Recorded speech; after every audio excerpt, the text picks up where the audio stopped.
Habari za wakati huu mpenzi msikilizaji wa za Kiswahili ya Radio Kivu popote pale ulipo, na tumaumuri wa afya na uko kando ya radio yako kwa ajili ya kuendelea kusikiliza matangazo yetu.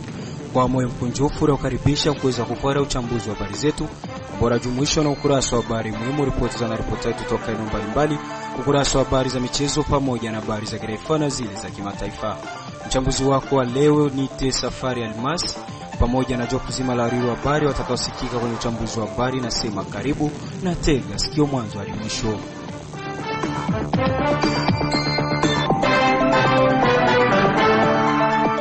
Msikilizaji, uchambuzi wa habari kabla unakuwa unapata fursa kuweza kufuata habari muhimu ambako za leo zaletwa kwenu na mchumbe wa mkulima na Fatuma. Karibu mchumbe. Naam, Safari Dilu Alimasi, wacha tuanze habari muhimu kwa siku ya leo na habari za huko Kilembwe semazo kuwa shirika jipya la rahia katika sekta ya Lulenge tarafani Fizi limekanusha madai ya habari zinazozagaa mitandaoni ya kusema kuwa mbunge mstaafu Ambatobe Nyongolo Ami ametua na ndege ndani ya sekta hiyo siku chache zilizopita.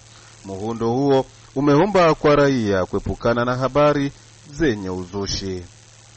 Tutakuwa pia na habari zetu kutoka maeneo ya huko Shabunda. Ni kwamba shughuli za matibabu kwa wagonjwa wa aina yote zinaendelea vema. Hivyo ni baada ya kazi zimoja kusimamishwa kwa muda wa siku 3 kutokana na kitendo cha mganga mkuu wa hospitali ya Mulungu upigwa na baadhi ya wazalendo na kuachwa taabani tarafani Shabunda. Tutamatishe habari muhimu kwa siku ya leo na habari za huko Bukavu. Watoto 4 wakiwa wote wa jamaa moja wamefariki kwa kuangukiwa na udongo siku ya Jumapili ya tarehe 4 Januari 2026 katika kata la Nkafu, manispaa ya Kadoto, mjini Bukavu. Safari Dilwe Alimasi naweka nukta kwa habari muhimu. Ni kushukuru mchumbe wa mkulima na Fatuma kwa usomaji wa habari yako muhimu. Msikilizaji, tuanze uchambuzi wetu wa habari tukianzia na paka katika mji wa Baraka. Kamati ya wafanyabiashara tarafani Fizi na mji wa Baraka imehakikishia raia kwamba hivi karibuni bei ya biashara itashuka na kuwa kama zamani. Imesema hayo siku ya pili ya wiki tunayo. Kwenye mazungumzo nasi Mkambilwa Ninja Dennis, kiongozi makamu wa Feke Fizi Baraka, ameonyesha kwanza sababu za biashara saunga kupanda bei. Ni kweli ni kwamba serikali iliona kwamba watu wanalalamika juu ya chakula na ikachukua hatua ya kusaidia raia wake, ikasuspendre movement ya kulipia chakula kwa ushuru, na ilisaidia raia wa nchi au wa jiji la Baraka na tarafa la Fizi. Kulingana na malalamiko ya raia, kwa sababu wengi tena wanajiuliza, wazalendo wakati wamechukua nafasi ya kutoza ushuru kwenye bandari mbalimbali, wamechukua hatua ya kupunguza bei ya ulipiaji kodi. Yaani 50% wameachia mfanyabiashara, 50% mzalendo analipisha. Na hapo watu wa jiji la Baraka na tarafa la Fizi wanajiuliza, kwa nini sasa chakula akishuki bei? Nataka niwasaidie kitu kimoja. Mapungufu ya kwanza tuelewe kujua kwamba sisi watu wa tarafa la Fizi tulikuwa tunasaidiwa sana msaada wa chakula kutokupanda bei. Watu wa Uvira walikuwa ni mojawapo, kwa sababu Uvira kuna wafanyabiashara wakubwa. Kuna baadhi ya wafanyabiashara walikuwa wanaenda kichukua pale Uvira na wanaleta hapa Baraka. Unakuta bei ambayo unaenda chukulia Uvira inawezekana kuwa sawa sana bei ambayo ungeleta Kigoma. Hatua ya pili, tuendelee kujua kwamba na njia nyingi za biashara ambazo sehemu tulikuwa tunaenda kuchukua kutokuwepo Burundi na Uvira, wafanyabiashara wakubwa wengi ambao walikuwa naleta biashara hizo na sehemu tulikuwa naenda chukulia biashara hizo wamefunga kazi zao. Na sasa hivi ukiangalia ndani ya jiji la Baraka, kulingana na hali ambayo tulikuwa nayo, watu wengi walikuwa nafunga kazi zao, na hiyo changamoto ilisababisha chakula kupanda bei kwa sababu duka zilikuwa zimefungwa watu wengi. Hiyo ni matatizo moja ambayo ninaenda kuonesha raia wa jiji la Baraka na tarafa la Fizi ambao changamoto tulikuwa nazo. Sababu mojawapo ni hizo. Inaweza kusababisha unga kuwa na bei kidogo ni mahali ambapo wanapoenda uzia kule Tanzania. Tanzania leo wananunua ile unga saki moja iko kwa $10. Ijapokuwa walipi ushuru, lakini ukiangalia gharama wanazofanya, yani saki moja ya unga kwa ujumla iko nafika kwenye store ya mtu mfanyabiashara $11.5. Kwa thamani ya dola sasa hivi unakuta inafika ku 30,500. Sasa hivi dola zimepanda bei. Sasa hivi ukienda kwa exchange, hizi siku zilipita tulikuwa kwenye 25 dola 10. Lakini sasa hivi ukienda pale kwenye wako anakuambia 26. Ili upate hiyo dola 10 kwa 26 ni changamoto. Hata hivyo wameonyesha kuwa kutokana na hali ya usalama inavyoendelea kuimarika, biashara itapungua bei na kurudi kwenye kawaida yake. Mkambilwa Ninja Dennis anaeleza mara tena. Kama unga ulifikia hatua ya kupanda bei, hizo ndio zilikuwa changamoto. Lakini nataka niwaoneshe kwamba nashukuru kwa sababu tayari nimeonesha changamoto ambazo zilikuwa zinasababisha unga kupanda bei, mahali pa mauzo na mahali pa kutafutia dola na mahali ambapo tulikuwa nachukulia hapo Uvira na Burundi. Nimeonesha changamoto na matatizo na magumu ambao wafanyabiashara walisababisha upandaji wa bei. Lakini kwa sababu tayari wafanyabiashara hao wadogo ambao tuko nao, tunaendelea kuwaambia kwamba amani inaendelea kuonekana, waje wafanye kazi. Mimi nafikiria raia wa jiji la Baraka, raia wa tarafa la Fizi, mimi kama kiongozi wa wafanyabiashara na wapa assurance wategemee kwamba chakula kitashuka bei. Kitashuka bei namna gani? Nitaenda kuonesha, kwa sababu wafanyabiashara ile baada ya amani kuwepo, nitaleta mfano. Tulikuwa tunanunua litre essence 7,000 mpaka 7,500. Lakini kwa sababu tunafanya sensibilisation ya amani kuonekana, leo essence mpaka 4,000 linauzikana, kwa sababu kinaingia na watu wanachangamuka kukinunua kwa ile bei ambayo walihitaji mapungufu. Ukiangalia unga wenyewe ambao tuko nasema, ndio unga uliuzikana kwa 40,000, lakini leo ukienda ku store kuko sehemu mpaka sasa unga uko unauzikana 13,300, 13,400. Yaani uko na shuka. Na kulingana na utaratibu wa amani ambao uko naenda kujitokeza na kuonekana, mimi nafikiria wa raia wa tarafa la Fizi na jiji la Baraka wategemee kuangalia muda wa siku chache ambazo huu mwezi tuko nao, chakula kitashuka bei, kila kitu kitashuka bei, kwa sababu amani inaenda kuonekana na wafanyabiashara wanaendelea kurudi, na tunategemea hilo kwamba wataendelea kupata jibu la msaada. Mimi nafikiria bei itashuka. Hiyo nina uhakika kwa wafanyabiashara, bei itashuka kwa sababu unga unazidi kumiminika, mchele unazidi kumiminika, mafuta yanazidi kumiminika, essence yanazidi kumiminika. Nina uhakika, hatuna jukumu lote la kufanya, lakini jukumu ni tunawaambia kwamba wawe na tegemeo, vyakula vitashuka bei. Mkuu kiongozi kwa muda wa division ndogo ya elimu Fizi ya pili ameomba kwa wazazi wa wanafunzi kuruma watoto wao mashuleni, kwani tayari awamu ya pili ya masomo imeanza rasmi tarehe 6 Januari 2026 kote nchini DRC.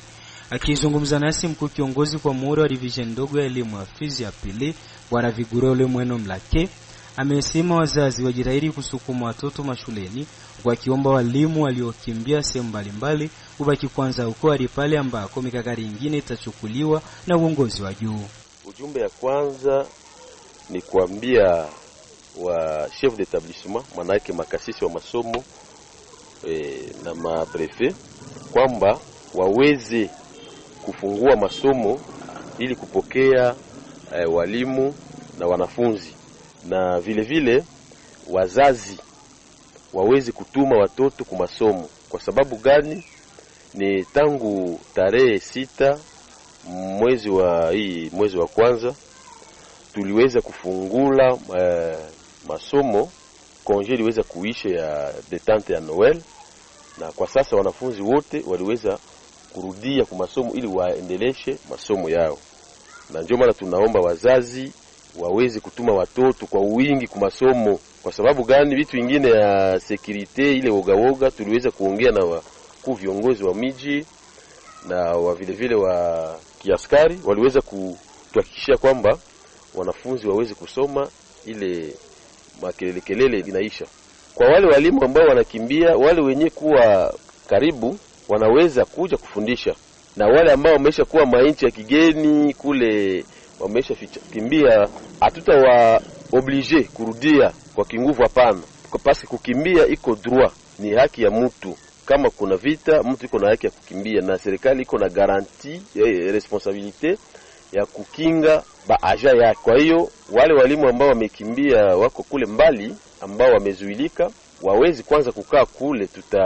Tunaendelea kungoja mielekezo kutoka kwenye ukubwa wetu province educationnel au niveau national, wataweza kusema watapewa delay ya kurudi wakati hali itaweza kuwa sawa.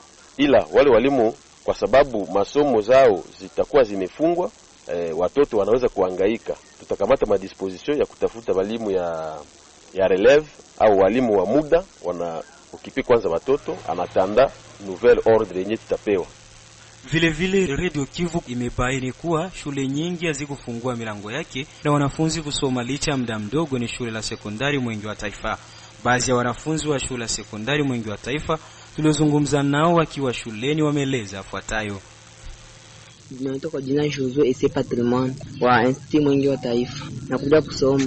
Nimesoma kawaida, wametuambia masomo yameanza, hakuna hali ya vita tena. Hali ya vita imekwisha.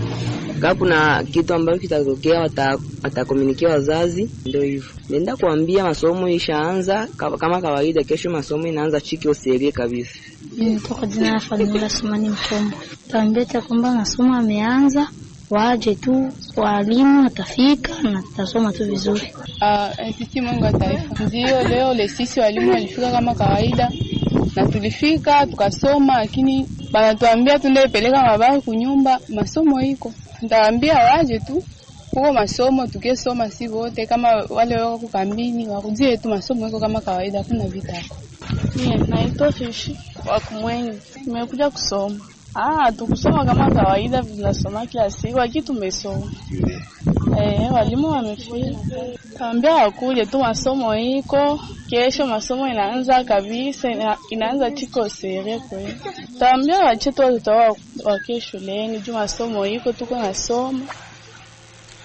Tujielekeze huko tarafani Fizi ambako vuguvugu machozi ya raia tarafani Fizi imeomba kwa wazazi kuruma watoto wa mashuleni ili kufaidika na elimu ili pia kuheshimisha kalendari ya elimu kote nchini DRC. Udhibitisho ni wake Bwana Ngale Sanganino, mratibu wa vuguvugu machozi ya raia tarafani Fizi, ambaye ametoa maelezo juu ya swala hilo. Kufuatana na kauli ya kikazi inayoletwa na mkuu wa masomo wa Sud Kivu iliyoandikwa tariki 2 za mwezi wa kwanza mwaka wa 2026. Ni vema kutuma watoto kwenye masomo, sababu masomo ni msingi wa maisha. Na sisi vile vile tunatahadhari sana tutume watoto kwenye masomo muteritwari yetu ya Fizi. Ni vema watoto waanze masomo mtarafa letu la Fizi. Jinsi barua hiyo iliyoandikiwa na mkuu wa masomo, watoto wakikala kunyumba watakreye zingine intelligence zenye ziko mubaya sana. Kutakuwa wenyewe wataingia hali ya wizi, donc banditisme. Kutakuwa wenyewe watakuwa siyo mahali mbaya, lakini wakiwa kwenye masomo watakuwa wanajiangalia na kuhiga mfano wa jinsi mtu anapashwa ishi hali yenye timamu. Vraiment tunaomba wazazi wa tarafa la Fizi tutume watoto kwenye masomo, kwa sababu tunajua masomo ni kitu cha maana sana. Vile vile mu territoire yetu ya Fizi hamuna uadui, hapana. Tunaweza tukakataza watu wenye wako Uvira njoo wenye hawapaswi kuanza masomo. Na sisi wenye tuku territoire ya Fizi ni vema tuanzishe masomo na tuitikie wito wa barua hii ya mkuu wa masomo aliyotumana. Sisi kama vile vuguvugu machozi ya raia, ndugu mtangazaji, tunaambia wazazi wajikaze sana, vraiment waheshimishe barua ya mkuu wa masomo, watume watoto kwenye masomo, wasiachilie watoto manyumbani, hapana. Wasijitie wasiwasi ndani ya moyo wao, hapana. Tunajua tarafa la Fizi hakuna adui. Hata hivyo wameomba kwa askari jeshi pamoja na raia wahamiaji wa ndani ambao huenda wamejihifadhi katika darasa za shule kuachia wanafunzi kwani muda wa masomo umetimu tayari.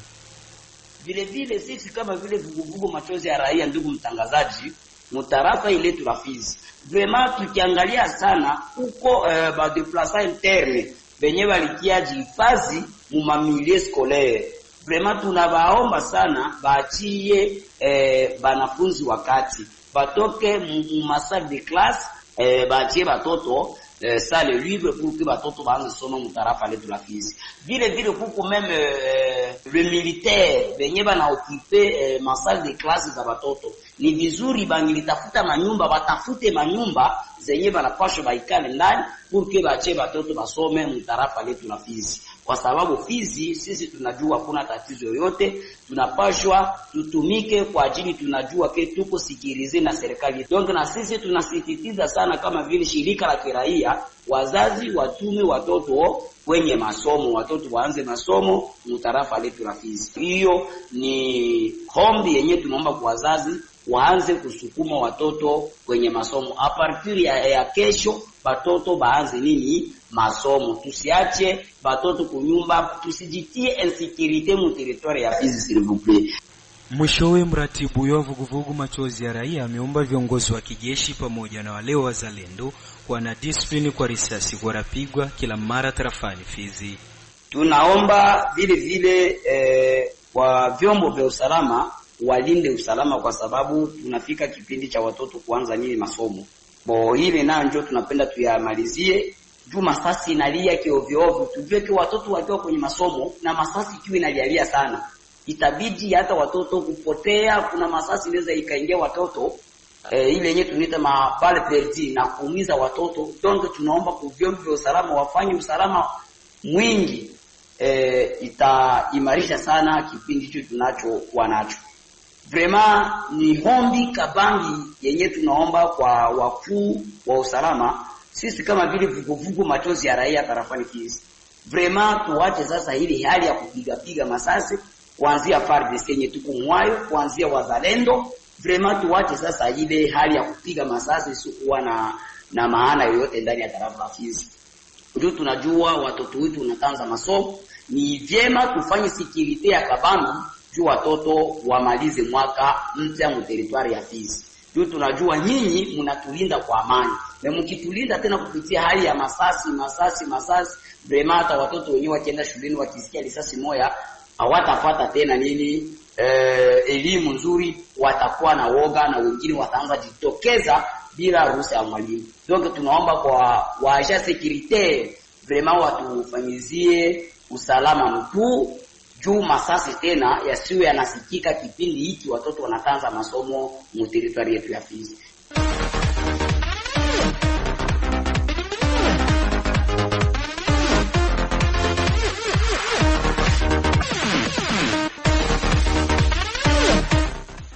Msikilizaji, tayari kipenga kimelia, ni muda mzuri wa kuweza kufuata habari za michezo ambako unamkaribisha mwenzangu Zake Mulucha Shibe. Karibu Zake.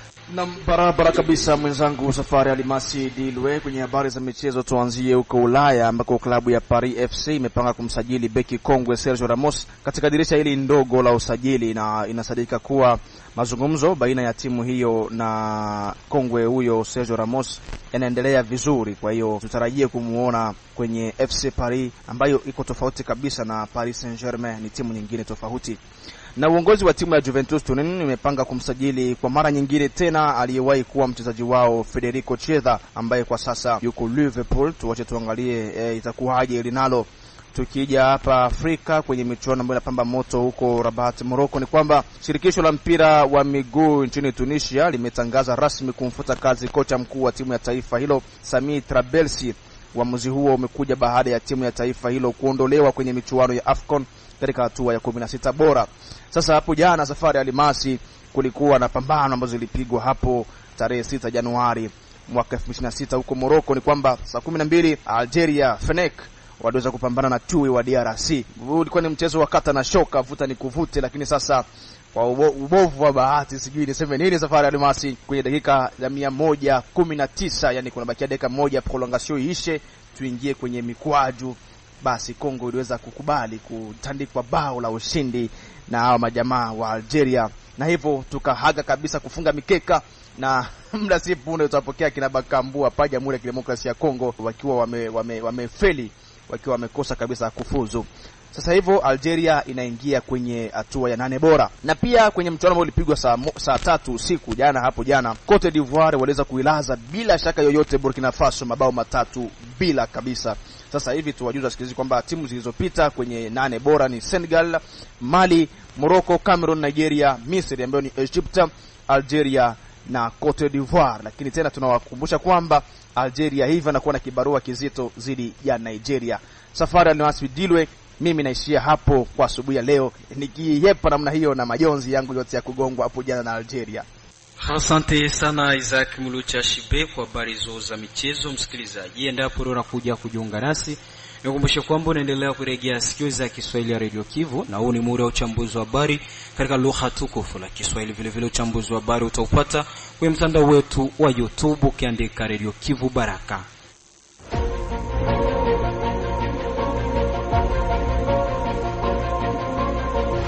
Ukitaka kutengenezesha vyombo vya kielektronik na kununua vifaa vyake vya akiba ima pièce de rechange, jibu lako ni kampuni ya BBC Elia Baraka Aibaz.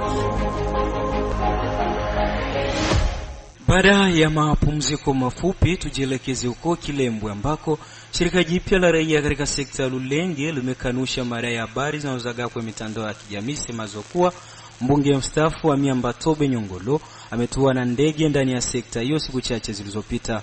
Muundo huo umeomba raia kuepuka habari za uzushi. Mwangaza huo ameutoa alipokuwa akihojiwa na Radio Kivu, ambako ilikuwa fursa kwake Bwana Berisumbi Abdul kukanusha habari hizo. Huyu ameonyesha vile vile ilivyokuwa pa Kilembwe tofauti na habari zinazozagaa kwa mitandao ya kijamii. Napenda kuongea kutokana na habari ambazo zinatawanika mtandaoni za kusema ya kwamba mheshimiwa deputy honoraire Ambatobe Nyongolo Ami alidema hapa Kilembwe. Hiyo ni habari za uongo, sio habari kamilifu kabisa. Hizo ni habari za uongo za susi tu. Ndege ilifika, ikazunguka, ikapita, ilikuwa sawa fizi chini ikapita, ikaenda. Haikudema kabisa hapa Kilembwe hapana. Hizo ni za habari za uongo tu. Sio kweli kabisa. Na watu waache habari kama hizo. Habari kama hizo watu waache. Bila upeleka habari na lazima unazihakikisha. Inaweza kuwa ya muhimu na inaweza tusaidia sana. Kama yatatokeaga lakini haijatokea na hajaonekana huko. Na tangu hivi vita vianze mpaka sasa hakujadema ndege Kilembwe. Hizo ni habari za uongo kabisa, uongo mtupu kabisa, sio habari sahihi kabisa. Na huko Shabunda ni kwamba shughuli za matibabu kwa wagonjwa aina zote zimeendelea vema. Hivyo ni baada ya kazi zimoja kusimamishwa kwa muda wa siku 3 kutokana na kitendo cha mganga mkuu hospitali ya Mulungu kupigwa na baadhi ya wazalendo na kuachwa nusu mfu tarafani Shabunda. Kwake mwanamemba mmoja wa mtaa wa afya wa eneo hilo ametoa mwangaza ni hatua gani walizofikia kisha kitendo hicho kuripotiwa. Maisida atukufungaka materi yote kama d'urgence, c'est-à-dire la maternité na maternité za césarienne. Il y a que pendant ces 32 heures, et puis ma activité qu'à reprendre après les conseils à notable pour les batiote, na tuka proposer que le médecin atoke akuye kutunziwa. C'est comme ça que le médecin alitoka kule akaenda Lubusha, je pense qu'au Kamituga pour des raisons de soins. Nous avons pris aussi une mesure intermédiaire où le médecin mwenye alikuwa au centre de santé de référence à Kolula, ndio mwenye tulimwambia a remonter au CH ya Mulungu. Vraiment c'est une lettre morte. Tout ce que ifika kule atukupata hata réaction. Il y avait même pas une arrestation comme les gens bakuanikia kule mtu bali muziata bakatuna wale baraya mtumbuku pendant 6 heures pour akabambere na watakuwa libre avec beaucoup d'orgueil. Huku kwetu tunatumika mu environnement za mubaya sana na klima. Le stress c'est notre vie quotidienne, donc le stress iko maisha yetu ya kila siku. Alors mais nyana tufrustrega sana zaidi ile kugusa kumwili ya mtu. Dès qu'on veut avoir des intimidations, banafunga mtu banamlibere, na ile kugusa kumwili ya personnel soignant, franchement haikufurahisha presque makor zote, les administratifs, les infirmiers et les médecins. Personne n'a été d'accord de ça. Donc nanjo maana nous avons pris cette décision comme ça. Vous savez que la santé c'est la vie. Bien qu'on peut prendre une décision, mais les conséquences peuvent être énormes, plus qu'il y a encore les dégâts posés. C'est comme ça qu'on s'est ressaisi kabambia no maaktivite zireprendre normalement, mais wale benye balikuwa touché directement baevacue kwanza pour des raisons de soins. Pamoja na hayo, mwanamemba huyo wa mtaa wa afya ameongeza kuwa ni jambo la kulaani kuona baadhi ya wazalendo wamefikia hatua ya kuvunja ekografi ambayo imegharimu wananchi wa eneo hilo kuinunua. Étant donné que kule balivunja ekografi, batu wanapia kuvunja ekografi, benye wanaestimia kama ni batu ya population na pia vunja ekografi hapo.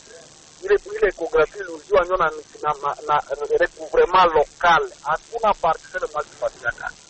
Depuis 2019 que la zone n'a pas de partenaires dans certaines zones et dans certaines aires de santé, mais aussi à d'autres aires de santé, c'est depuis 2013 que nous n'avons pas de partenaires.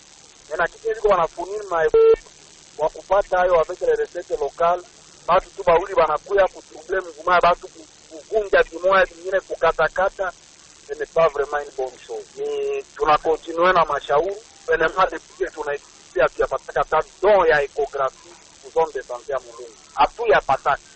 Na tunasinikisha shie peke kitu yetu kwa kupata population ayo peke nende ivunji. Kwa que bon, ça décourage quand même les gens. On les soigne comme malades, il n'y a pas de conflit entre nous et ces gens. Notre souci, c'est que nous voulons que la paix règne et qu'on puisse considérer un personnel soignant qui se sacrifie, dans le contexte tout comme moi, qu'on puisse lui donner sa valeur. Il y a plusieurs institutions ya letenye ilikuwa kule, yenye ina tena hata kwanza fikisha, bado te walitaka pamalana, yenye ilikuwa mapori na wamijea. C'est ce qui se sacrifie chaque jour à côté de la population, à côté des malades, mérite quand même du respect. Na kama ulivyoujuzwa kwenye habari muhimu huko Bukavu ni kwamba watoto 4 wakiwa wote wa jamaa moja wamefariki kwa kuangukiwa na udongo usiku wa Jumapili ya tarehe 4 Januari 2026 katika kata la Nkamfu manispa Karutu mjini Bukavu. Kwa Keridiani Mwati, mkuu kwa muhuri wa kata Nkamfu, ameroa picha halisi ya tukio hilo. Leo usiku wa leo, siku ya Mungu kuamkia siku ya kwanza, saa 3h du matin, udongo umeangukia nyumba ya bwana Lewis Msafiri na ikaua watoto 4 wakapoteza maisha, na wale watoto ni watoto wanaume 2 na wa kike 2, na kwa sasa mili zao zinapatikana kwenye hospitali ya kliniki universitaire ya Bukavu.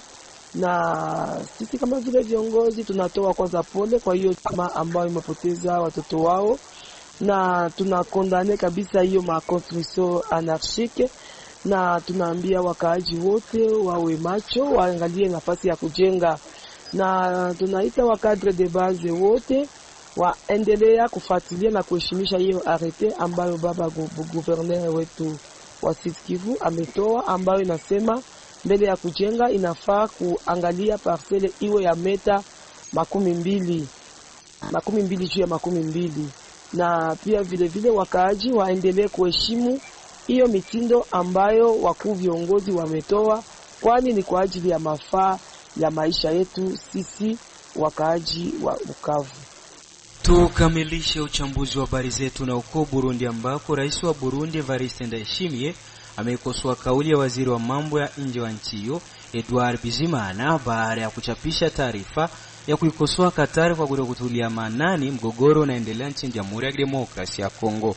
Undani wa taarifa hii na Bukuru Elias Daniel, mwanaripota wetu wa uko Burundi. Hayo yanajiri baada ya waziri Edouard Bizimana kuandika kwenye mtandao wa kijamii X Jumamosi usiku kwamba ni muhimu kuangaza jukumu hasi la Katari katika kutumia nguvu na pesa zake kuzuia Marekani kuchukua hatua. Katika chapisho lake, Bizimana alishutumu Rwanda kwa kuendelea kuteka maeneo ya mashariki mwa DRC na kukiuka makubaliano ya Washington, lakini Marekani haijafanya lolote. Mohamed bin Abdulaziz Al Khurafi, waziri wa nchi katika wizara ya mambo ya nje ya Qatar, ambaye pia ni mmoja wa washiriki wa mazungumzo ya amani yaliyoandaliwa na Qatar, alimshukuru Rais Ndayishimiye kwa maelezo yake, akisema kuwa Qatar inaendelea kujitolea kujenga amani, maridhiano na utatu wa migogoro kwa amani. Serikali ya Gitega na Kinshasa zina mkataba wa ushirikiano wa kijeshi unaoruhusu Burundi kuwa na wanajeshi mashariki mwa Kongo ili kuwasaidia wa Kongo kupambana na makundi wa waasi wakiwemo M23. Baadhi ya nchi za magharibi, Umoja wa Mataifa, Burundi na DRC zinaishutumu Rwanda kwa kusaidia vuguvugu la M23 katika vita vinavyoendelea mashariki mwa Kongo, ambapo mwezi uliopita iliuteka mji wa Uvira unaopakana na Bujumbura, mji mkuu wa kiuchumi wa Burundi, kabla ya kutangaza kujiondoa, madai ambayo upande wa DRC unakanusha. Mamlaka ya Rwanda inakanusha kusaidia vuguvugu la M23, ikisema kwa ilichukua hatua hiyo kwa ajili ya kujilinda. Qatar imekuwa na mchango mkubwa katika utafuta amani mashariki mwa DRC, kwani mzozo kati ya Rwanda na DRC ulifikia mahali ambapo wengi walisema ulikuwa katika kilele chake Machi mwaka jana, wakati nchi hiyo ilipowaleta pamoja Felix Tshisekedi na Paul Kagame huko Doha bila kutarajiwa. Wakati serikali ya Kinshasa ilikomeshwa mstari mwekundu kwamba haitawahi kujadiliana na M23, Qatar ilizileta pande hizo mbili pamoja huko Doha, na Aprili mwaka uliopita walikubaliana kusimamisha mapigano baada ya mazungumzo ya ukweli na ya kujenga. Nikiripoti kwa niaba ya Radio Kivu Baraka kutoka nchini Burundi, Bukuru Elias Danieli. Bila shaka msikilizaji, ni kupitia ripoti yake Bukuru Elias Daniel ndipo tulipofika mwisho wa uchambuzi wa habari zetu siku ya leo. Shukrani kwa ambao tutegea sikio mwanzo hadi mwisho wa uchambuzi wa habari. Nashukuru vile vile jopo zima la wahariri wa habari waliokamilisha kuandaji wa uchambuzi wa habari. Aliyekuletea uchambuzi wa habari kwa mwingine alikuwa ni mimi Safari Almasi Metinwa. Sina la ziada na kuaga nikisema bye bye.